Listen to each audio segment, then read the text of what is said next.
Let's talk about fire detection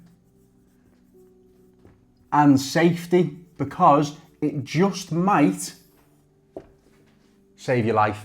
And we're going to make this really simple. If you're just a normal homeowner who wants to know what alarms you actually need, this will explain everything clearly, including the biggest mistake in fire and smoke detection that almost everyone makes and they don't even realise. It puts them at higher risk, and I'll explain that towards the end of the video. So stick around, because honestly, it's pretty vital. So to start off with, we want to talk about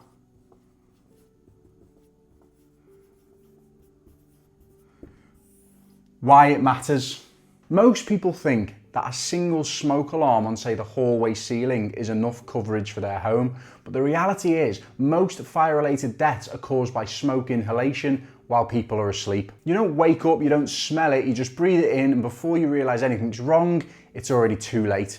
With modern homes as well, that are full of plastics and synthetic materials, fire can develop faster than it ever has done before. So security isn't a luxury, it's genuinely survival. And that's why we're going to break this down properly today. So let's talk about the types of fire detection, starting with smoke detectors.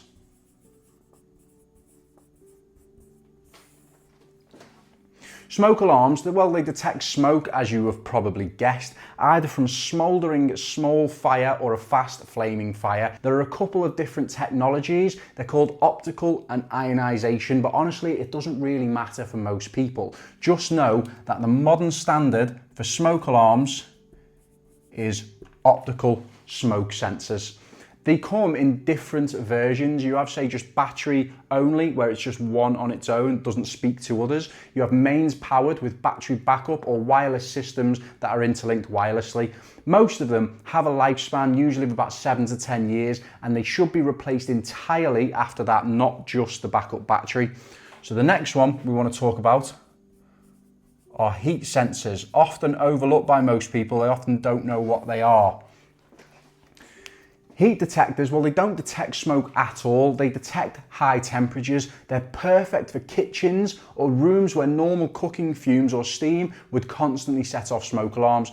There are fixed temperature ones and rate of rise heat detectors. To be honest, in a home, either is fine as long as it suits the room. This is what you'll use in a kitchen, a heat sensor, not a smoke sensor. And the last one we're going to cover is CO/carbon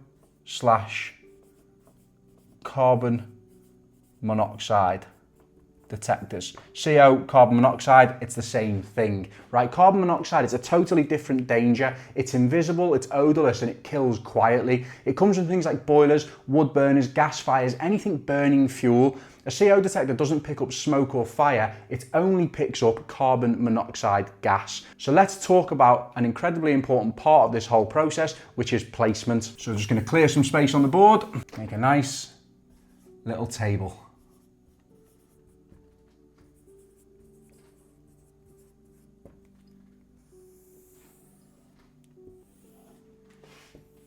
So to start with, we're going to talk about where you should put smoke sensors, because honestly, you'd be surprised how many people get this wrong. So the minimum I advise for smoke placements with smoke sensors is hallways,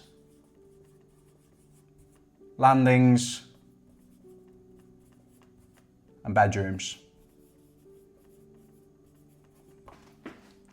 Now, let me explain the bedroom part. Years ago, I was lying in bed, just drifting off to sleep. Next thing I know, my lamp literally started smoking. It didn't pop the fuse. If I'd fallen asleep, I would have never known. Back then, I didn't have a smoke detector in my room. So trust me, bedrooms matter so much. Let's remember, you essentially spend 8 hours unconscious in this room. So don't overlook this area. The recommended coverage for smoke sensors is everywhere really, apart from kitchens and bathrooms. When it comes to positioning them, you want them on the ceiling, 30 centimeters away from walls or fittings wherever possible, and not near vents or windows. So the next one we're going to talk about is where to put heat sensors. Now, in general, in homes, domestic properties, they are usually only placed in kitchens. It's just a kitchen area where you're going to have those kind of appliances where you're going to need heat detection, to be honest. So for carbon monoxide detectors, you need to put one in the same room as your boiler as a bare minimum, or any fuel burning appliance, 1 to 3 meters away from the appliance at breathing height, usually on a wall, not the ceiling. Also, you need to consider them in rooms with, say, wood burners, gas stoves, or gas fires, for example. Now, let's talk about the best way to set your detection up. So I'm just going to clear some room on the board again. By the way, guys, just before we go on to the next bit, in case you're worried about remembering it all, I'm going to be putting everything in the description so you can just reference back to that at any time to make it nice and easy for you. So when it comes to setup of your smoke, fire and CO detection, the best possible way you can do it is by interlinking. This is a simple one. Interlinked is the best because if it goes off, it means that they all go off. It gives you the best possible early warning sign. Think about it. If you're in bed and the alarm goes off in, say, the garage, you might not notice until it's too late because the fire's already spread before the one goes off that's near you. So you can interlink the sensors in many ways. There is hardwired interlinking. This is perfect for, say, new builds or homes that are in development. There is hardwire wireless interlinking. This is where the sensor is hardwired in, say, on a mains, but it's interlinked wirelessly to the other device. Or you can go fully wireless interlinking. This is where the sensor is wireless and the interlinking side of it is also wireless, going over to the other detectors. In general, wireless devices will cost more, but wiring labor can cost far more. So sometimes wireless can actually work out cheaper, even though the devices are often more expensive. It just depends on what stage your house is in. And now we're going to talk about an incredibly important part about fire and smoke and CO detection.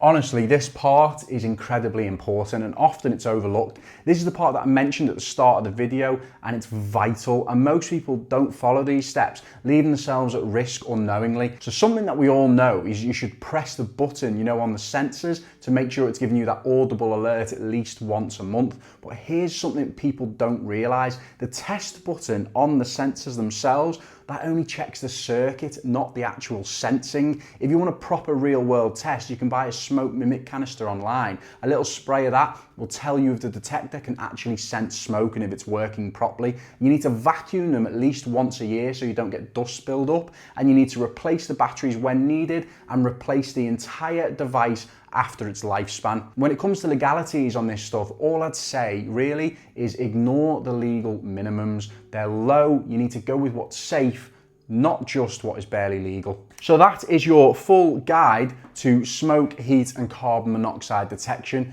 where each one goes, why they're important and how to make sure that they actually work. If you follow this advice in this video, you'll massively increase your safety. And if you want to learn how to stop someone from robbing your car, you should check this video out here and I'll show you exactly how to protect it.